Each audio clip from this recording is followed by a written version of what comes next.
How are you feeling? John Riggs here with the Ace Magician High Performance Mini PC. Some of my favorite tech YouTubers and some of my friends have received items from Ace Magician to showcase on their channel. Now, I'm not really a review channel. I show off cool products, but I'm not like, oh, it has this, it has that, it could use this, could use that. I'm just like, here's what it is, and I'm happy to check it out.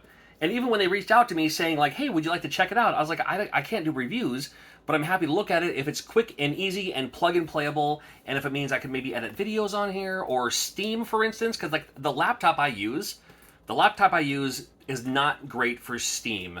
So I get all these Steam review codes and things like that, and I was like, I can't even take advantage of them. And I don't have a Steam Deck or anything. But I was like, well, if it works for Steam, it's good enough for me. Especially if I can do like PC VR gaming, because that's another thing I certainly can't do with my laptop. So the PC VR stuff, I mean, I'll look at that at another time, another place, whatever. But let's just see how this works, and if I can stream games via this, if I can use this as my streaming computer or something like that, that might be perfect. That might be actually an optimal way for me to use something like this. Keep my laptop as the thing I use for editing, like for editing my video games and stuff like that, and then maybe something like this is just the thing I use for even gaming, like just for Steam, maybe even just for streaming or something like that. Might be optimal. Let's open it up and have a look-see. Yeah, again, I'm not a computer guy. I still have to have, like, my friends. I was one of those guys who was like, I'd have my 14-year-old next-door neighbor help me reformat my computer and stuff like that. You know?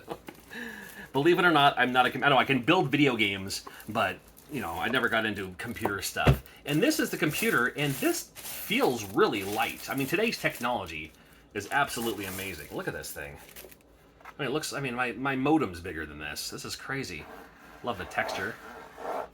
Did they ever talk about the texture in the other videos? I don't know. So here it is, and it looks like it's definitely plug-and-play style, which is what I need. Has a headphone jack there, there's a couple of USBs on the front, and then all the stuff that you'll need on the back. Fancy. Alright, then there's the power button on top there.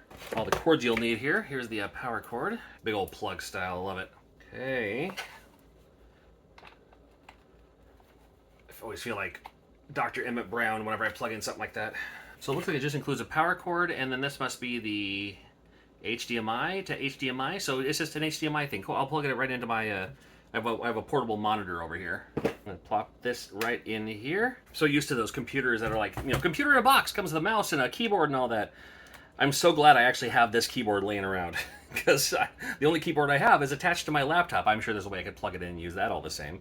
But this will be all right. And I have a mouse right here. I'll just kind of. Here you have the realest computer setup. I don't apologize for it. I know where everything is for the most part. And I'm powering this on for the very first time. During the system boot process, if you cannot log in with your personal account, please turn off Wi-Fi and then go from there. Okay, I'll keep that in mind. Well, I powered it on, and this thing's not even showing up as anything, but that's all right. Maybe I have it plugged into the wrong HDMI. Let's try that. Naturally, I could always just look at the instructions here and see what's happening. Is that going to make any difference? Hey, there we go. Okay, just had it plugged into the wrong thing. Again, I need plug and play. There's so many. I haven't looked up any of these yet because I was waiting to do my own. After I do this video, then I'll look up the other ones to see what I may have missed or something. But so many, I was just like, I need plug and play. Don't give me the, here's a box, put it together yourself, then download all the, I can't do that. And there are so many people who can't do that either. Not that I can't, but I don't have time to tinker like I used to. And there are so many other people who are just like, I just need to plug it in and have it start working. So we're going to have a look here. Now I understand, yes, I'm going to have to download, say, okay, my mouse is working immediately. So that's what I love. Good Lord, is that what my screen looks like? English, yes. United States, thank you.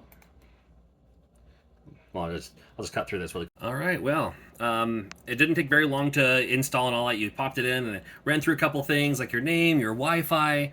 I switched from Microsoft Edge to Chrome because I'm just used to it. That's where all my stuff is.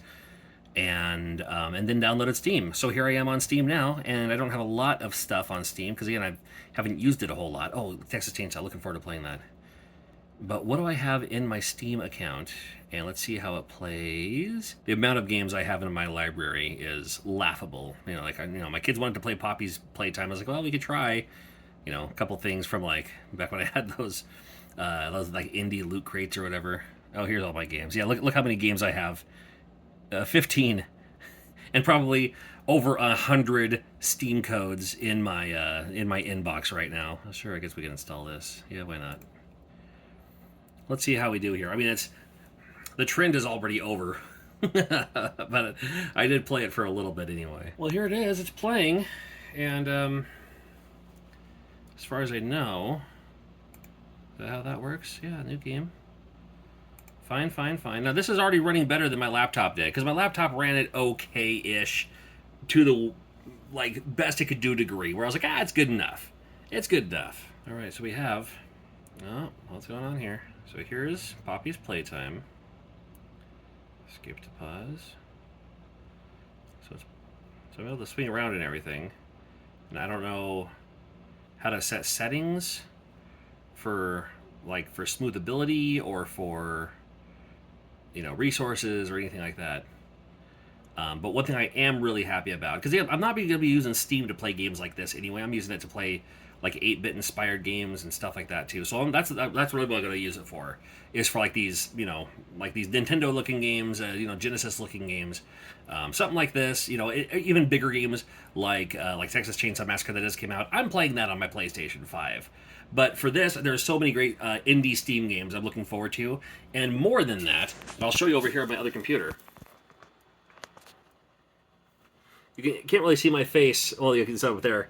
But I'm able to stream Steam, which is the good news for me, because this way I can also capture footage easily and stream it on Twitch and stuff like that too. So very, very happy about that. So the final answer is it works fine for me for the things I wanted to do. Now, I don't have a Steam Deck, and something like this is perfect for, I plugged it in, I clicked a couple things, I was already off and running, and I can hook it up with HDMI through to my other stuff, so I can stream easily, because I can't stream on Twitch from Steam through the same laptop. My laptop just crashes completely. But something like this, I can channel it through, and it works great for me. And I'm okay with that. And I can use this for other things too. Nice to have, nice and portable. It's away and off to the side. It's not like those giant towers we used to have back in the late 90s, that's for sure.